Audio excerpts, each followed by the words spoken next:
एकूणच आपण पाहतोय आता पक्षाला आत्मपरीक्षण करण्याची गरज आहे का असं वाटतंय का? नाही, पक्षाला आत्मपरीक्षणाची गरज नाही.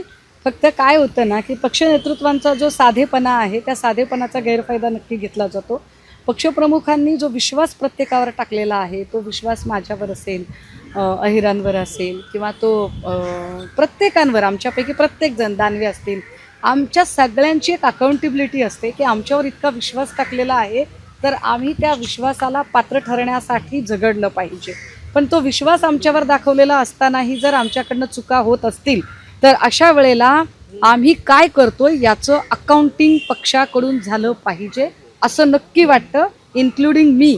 माझ्या सकट प्रत्येकाच्या, म्हणजे आम्ही कुणाला भेटतो, आम्ही नेमकं काय करतो, आम्ही कुठल्या ॲक्टिव्हिटीजमध्ये भाग घेतो, ह्या सगळ्या गोष्टींचं अकाउंटिंग झालं पाहिजे.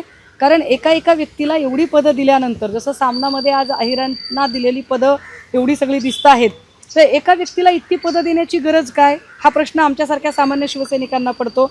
दुसरं असं की समजा दानवेंना विरोधी पक्षनेता केलेलं असेल आणि दानवेत जर महायुतीकडनं फॉर्म भरत असतील संभाजीनगरमध्ये, तेव्हा आम्हाला प्रश्न निर्माण होतो की आम्ही लढतोय कुणाच्या विरोधात.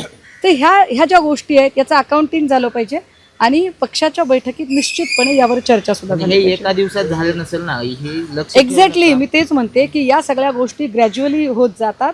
ही गोष्ट अशी अचानक काही होत नसतं. पडद्यामागे काय घडतंय यासाठीची एक यंत्रणा निश्चितपणे पक्षात विकसित संजय करावी. राऊतांनी पण सांगितलं की आत्मपरीक्षण करावं लागेल. नाही, राऊत साहेब हे वरिष्ठ नेते आहेत, त्यामुळे राऊत साहेबांकडे तो वडिलकीचा अधिकार आहे, ते बोलू शकतात. मी सामान्य शिवसैनिक आहे, मी फक्त अपेक्षा व्यक्त करू शकते आणि माझी अपेक्षा एवढीच आहे की जर महायुतीच्या विरोधात आम्ही लढायचं ठरवलं तर ठामपणे आम्ही लढलं पाहिजे. आमच्यातले काही लोक जर महायुतीकडनं फॉर्म भरत असतील किंवा महायुतीला सबमिसिव्ह असं राजकारण करत असतील किंवा आम्ही सभागृहाच्या बाहेर मोठमोठे मुद्दे उचलतोय आणि ते मुद्दे जर सभागृहात उचलले जात नसतील तर तिथे शंका घेण्याला वाव असतो. तर अशा वेळेला त्या ज्या शंका आहेत त्याच्या संबंधाने निश्चितपणे पक्षाच्या आमच्या वरिष्ठ नेत्यांनी त्यावर चर्चा घडवून आणली पाहिजे.